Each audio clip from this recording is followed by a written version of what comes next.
لہذا پھر سے میں کہتا ہوں 26 سال پہلے جب میں نے اپنی انصاف کی تحریک شروع کی تھی تو میں نے ایک چیز نشاندہی کی تھی کہ ہمارا مسئلہ ہی ایک ہے، یا انصاف نہیں ہے، کیونکہ میں نے تو ساری دنیا دیکھی ہوئی تھی، مجھے تو پتہ ہے خوشحالی کیوں آئی ہے وہاں.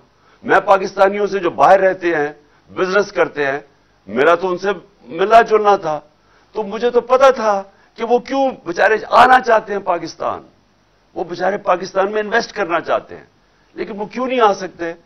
کیونکہ ان کو یہاں اعتماد نہیں ہے. ایک انگریزی کا لفظ ہے کانٹریکٹ انفورسمنٹ.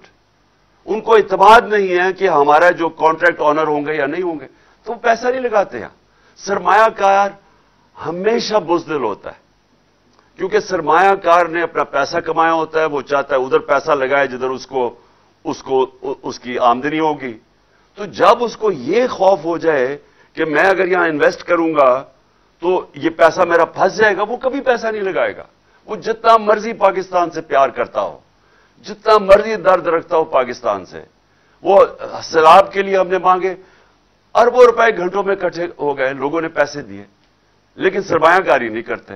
تو لہذا یہ جو ہماری تحریک ہے، اور میں اللہ سے دعا کرتا ہوں کہ یہ جو ہماری حقیقی آزادی کی تحریک ہے، یہ دراصل انصاف کی تحریک ہے، اور یہ شروع ہوتی ہے جب ہماری عدالتیں کھڑی ہو جاتی ہیں. ایک لوگوں کے لیے جو سمجھتے ہیں ہم کمزور ہیں اور ہمارا طاقتور کے سامنے آمنا سامنا ہو گیا، تو لوگ چاہتے ہیں کہ ہماری عدالتیں ہمارے ساتھ کھڑی ہوں. میں وہ ونسٹن چرچل جو برطانیہ کا پرائم منسٹر تھا دوسری جنگ عظیم کے اندر، تو جب ہٹلر کی جو بالکل برطانیہ کے اوپر حملہ کرنے یعنی آنے لگی تھی برطانیہ کے اوپر، وہ فرانس کے بارڈر پہ کھڑی تھی، ان کے جہاز بمباری کر رہے تھے برطانیہ پہ، تو خوف میں لوگ جب اس کے پاس گئے اور پوچھا کہ ہم بچ جائیں گے، تو چرچل نے کہا کہ کیا عدالتیں انصاف دے رہی ہیں؟ وہ حیران ہوئے کہ جی عدالتوں کا کیا چکر ہے؟ انہوں نے کہا جی دے رہی ہیں. تو ونسٹن چرچل نے کہا کہ کوئی طاقت ہمیں تباہ نہیں کر سکتی جب تک ہماری عدالتیں انصاف دیں. تو میں آج پھر سے بڑے ریسپیکٹفلی آنریبل چیف جسٹس سے کہتا ہوں کہ یہ بہت امپورٹنٹ چیز ہے. پاکستان کا نمبر 1 انویسٹیگیٹو جرنلسٹ صحافی ارشد شریف کو شہید کیا گیا. اس کے اوپر پوری تحقیقات ہونی چاہیے. کون تھے وہ لوگ جنہوں نے دھمکیاں دی؟ کنہوں نے اس کے اوپر FIR کٹوائیں؟ کیوں ملک سے باہر اس کو جانا پڑا؟ اس کے بعد کیوں آگے ادھر سے گیا؟ اور پھر اس کا قتل، یہ جو اس کو شہید کیا گیا، اس کے اوپر پوری انویسٹیگیشن ہونی چاہیے. دوسری چیز میں سمجھتا ہوں کہ اعظم سواتی سے ہوا، اس کے اوپر صرف سپریم کورٹ کے اوپر ہمیں اعتماد ہے کہ وہ اس کے اوپر انویسٹیگیٹ کر سکتے ہیں. اور تیسرا میرا کہ یہ تو میرا حق ہے FIR کا، تو میں چاہتا ہوں کہ اس کے اوپر بھی ہمارا سپریم کورٹ ایکشن لے. اب میرا جو دوسرا ایشو ہے وہ یہ کہ یہ جو لندن میں فیصلہ ہو رہا ہے، 2 اہم فیصلے کر رہے ہیں. کیا الیکشن جلدی ہوگا یا لیٹ ہوگا، اور دوسرا فیصلہ ہے کہ آرمی چیف کون بنے گا. تو میں پھر سے آج ساری قوم کے سامنے یہ بات رکھنا چاہتا ہوں کہ یہ ناممکن ہے کسی کا تصور کرنا کہ ایک مفرور، ایک سزایافتہ آدمی ملک کے اتنے اہم فیصلے کرے گا. یہ کسی مہذب معاشرے میں نہیں ہوتا. اور اس سے بھی بڑی بات کہ جو شہباز شریف پرائم منسٹر ہے، کیا اس سے نہیں پتا کہ اتنا سینسٹیو معاملہ جو کہ آرمی چیف کی سلیکشن کا، یہ کیسے ایک مفرور اس سے کیسے کنسلٹ کر سکتا ہے؟ یہ آفیشل سیکرٹس ایکٹ کی وائلیشن ہے، اور اس کے اوپر ہم اپنے وکیلوں سے بات کر رہے ہیں، ہم اس کے اوپر ایکشن لیں گے. کیونکہ یہ کیسے اتنی بڑی، اتنی امپورٹنٹ پوزیشن پاکستان کی نیشنل سیکیورٹی کے لیے، آرمی چیف کی جو پوزیشن ہے وہ اتنی امپورٹنٹ ہے، یہ کیسے اس مفرور کے سامنے پاس بیٹھ کے ڈسکس کر سکتا ہے؟ اور دوسری بات کہ الیکشن ہوں گے یا نہیں ہوں گے، یا کب ہوں گے، اینڈ میں ہوں گے، جلدی ہوں گے. سوال یہ ہے کہ کیا وہ مفرور، وہ سزا یافتہ آدمی جو کہ چوری کے پیسے سے وہاں بیٹھا ہوا ہے لندن میں، کیا وہ فیصلہ کرے گا یہ اہم؟ کیا اس کو پاکستان سے پیار ہے یا اس کو کوئی اسٹیک ہے پاکستان میں؟ بچے اس کے باہر برطانیہ پاسپورٹ لے کے بیٹھے ہوئے دونوں بیٹے، اس کا جو وہ سمدھی ہے، جو اسحاق ڈار ہے، وہ باہر، اس کے بچے باہر بیٹھے ہوئے ہیں، شہباز شریف اس کا بیٹا باہر بیٹھا ہوا ہے، سب بھاگے ہوئے ہیں کرپشن کیسز سے۔ کیا یہ آدمی فیصلہ کرے گا کہ پاکستان کے لیے الیکشن جلدی ہونے چاہیے بعد میں؟ جس آدمی کا صرف مقصد ایک ہے، کس طرح وہ پہلے جو پاکستان کا پیسہ چوری کیا، اربوں ڈالر اس نے باہر رکھا ہوا ہے، اور پھر NRO کیسے لینا ہے، اس پیسے کو بچانا کیسے ہے، جس آدمی کا اصل مقصد یہ ہو، کیا وہ فیصلہ کرے گا کہ پاکستان میں الیکشن کب ہونا ہے؟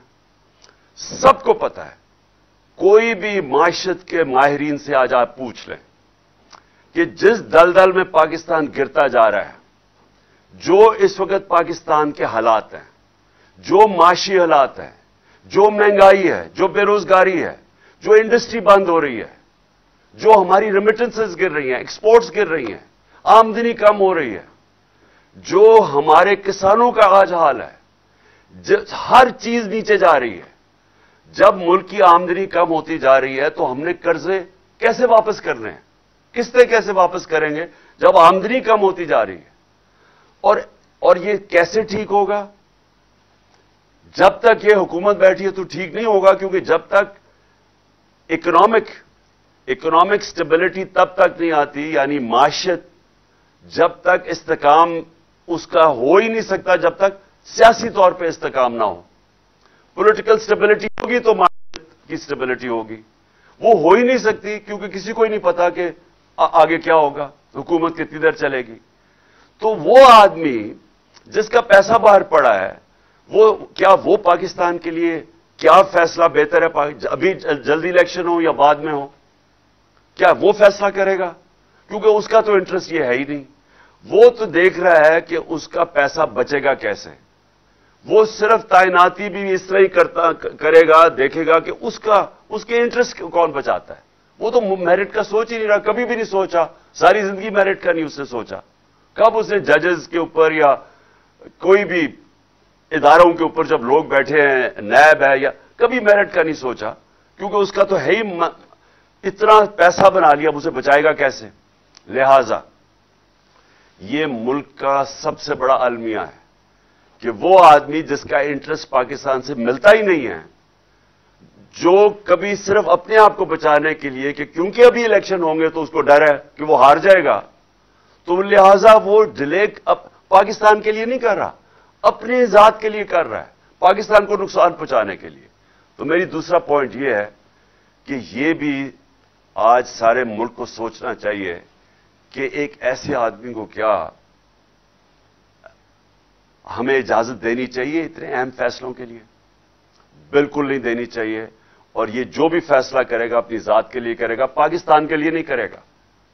اب میری تیسری بات، دیکھیں میں 26 سال سے پالیٹکس میں ہوں، 26 سال سے میں ایک چیز کہہ رہا ہوں کہ ہم دوستی سب سے کرنا چاہتے ہیں لیکن غلامی کسی کی نہیں کرنا چاہتے۔ یہ میں نے آج نہیں کہا، میرے 26 سال سے بیان پڑھ لیں کہ میں نے ہمیشہ یہ کہا ہے کہ پاکستان سب سے دوستی کرنا چاہتا ہے۔ ہم تو اگر کشمیر کا مسئلہ ہندوستان تیار ہو جائے حل کرنے کے لیے، ہاں ہم تو ہندوستان سے دوستی کرنا چاہتے ہیں۔ میں نے کوشش بھی کی شروع میں جب میں اقتدار میں آیا، لیکن غلامی کسی کی نہیں ہم کرنا چاہتے۔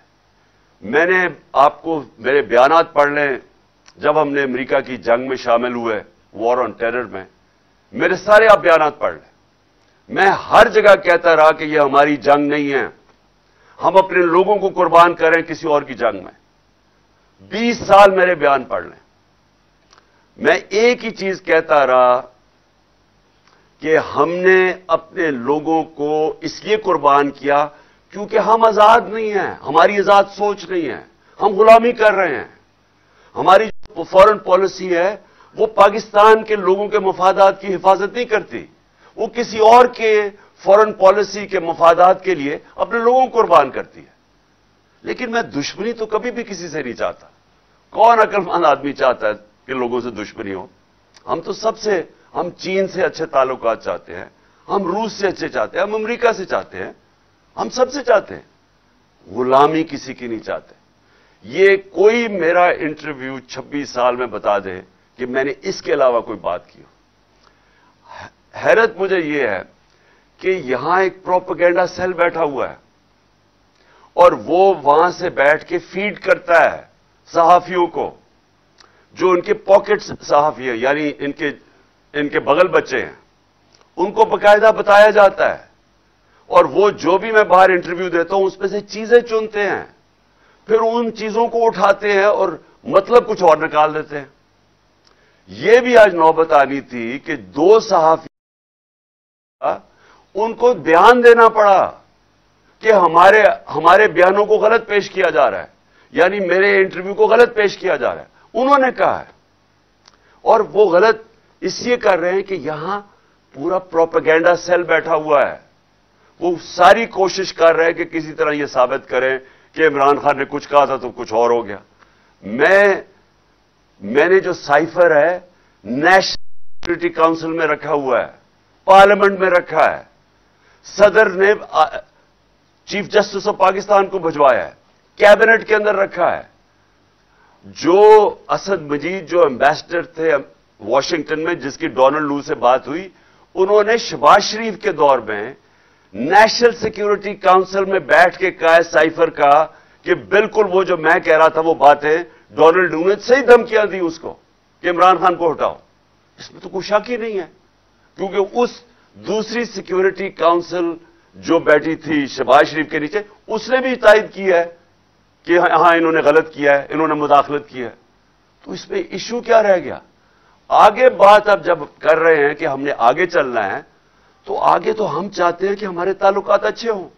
میں تو ہمیشہ چاہتا ہوں, کیونکہ جتنے ہمارے دنیا میں اچھے تعلقات ہوں گے اور دشمنیاں کم ہوں گی, ہم تجارت کریں گے اور ملک میں خوشحالی آئے گی.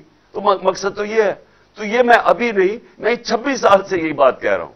مجھے صرف پھر سے افسوس ہے کہ ہماری صحافت ادھر پہنچ گئی ہے, یعنی اس لیول پہ پہنچ گئی ہے کہ باہر کے صحافیوں کو کہنا پڑا کہ ہمیں غلط طرح پیش کیا جا رہا ہے ہمارا انٹرویو. اور وہ انٹرویو بھی ویسے سن لیں اگر کسی کو, تو آج بتا دیں کہ 26 سال اور اب میں اس میں کوئی فرق ہے؟ اس میں کوئی فرق نہیں ہے. اور آخر میں آپ سب کو, اپنی قوم کو, میں آپ سب کو یہ کہنا چاہتا ہوں کہ یہ وقت آپ نے جانے نہیں دینا.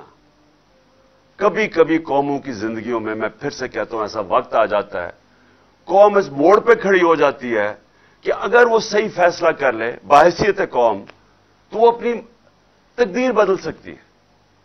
ہم آج ادھر کھڑے ہیں کہ ہم ایک حقیقی آزادی کے سفر پہ نکلے ہوئے ہیں. یہ جو ہماری مارچ ہے یہ حقیقی آزادی کے لیے جو آتی ہے انصاف سے. عام آدمی پوچھتے ہیں کہ جی ہمیں کیا فائدہ ہوگا؟ آپ کو انصاف سے کیا فائدہ ہوگا؟ انصاف سے آپ کو حقوق ملیں گے, حقوق آپ کو آزاد کریں گے. آپ کو وہ مشکلوں جو مثلا چھوٹا کاروبار کرنے والا اس کو سارا وقت مشکل پڑی ہوتی ہے, کبھی کوئی رشوت مانگتا ہے, کبھی کوئی پیسے مانگتا ہے, اس کو ہر وقت اس کو مشکلیں پڑی ہوتی ہیں. دبئی میں نہیں ہوتی, ملیشیا میں نہیں ہوتی, برطانیہ میں نہیں ہوتی, لیکن یہاں ہوتی ہے کیونکہ قانون نہیں ہے. ہم 129 نمبر پہ انصاف کے, رول آف لا کے انڈیکس میں 129 پہ ہیں پاکستان. تو جب انصاف ہی نہیں ہے لوگ آزاد نہیں ہیں, اور جب آزاد نہیں ہے خوشحالی نہیں آتی. تو خوشحالی کے راستے میں رکاوٹ ہے کہ ایک وہ قانون ہے جو طاقتور کے لیے ایک اور کمزور کے لیے دوسرا ہے. اس کے لیے قوم کو کھڑا ہونا پڑتا ہے. یہ قوم جب تک اپنے حقوق کے لیے نہیں کھڑی ہوگی, اپنی آزادی کے لیے جدوجہد نہیں کرے گی, کوئی بھی آزادی پلیٹ میں رکھ کے نہیں دیتا. زنجیریں گرتی نہیں ہیں, توڑنی پڑتی ہیں, آزادی چھیننی پڑتی ہے, جدوجہد کی ضرورت ہے. اور انشاءاللہ میں جو دیکھ رہا ہوں راستے میں, جس طرح لوگوں نے کہا کہ عمران خان نہیں ہوگا تو پبلک نہیں نکلے گی, میں تو اللہ کا شکر کر رہا ہوں کہ میری قوم میں اتنا شعور ہے کہ میں انشاءاللہ پنڈی میں آپ کے ساتھ ہوں گا، لیکن اس سے پہلے پبلک نکلی ہوئی ہے. تو میں تو اللہ کا خاص آج شکر ادا کرتا ہوں، اور آپ سب کا کہ آپ نے جس طرح پوری آج شرکت کی ہمارے ساتھ بنڈی بہاؤدین میں بھی اور جڑا والا میں بھی، دونوں جگہ پہ بھی میں آپ کا شکریہ ادا کرتا ہوں.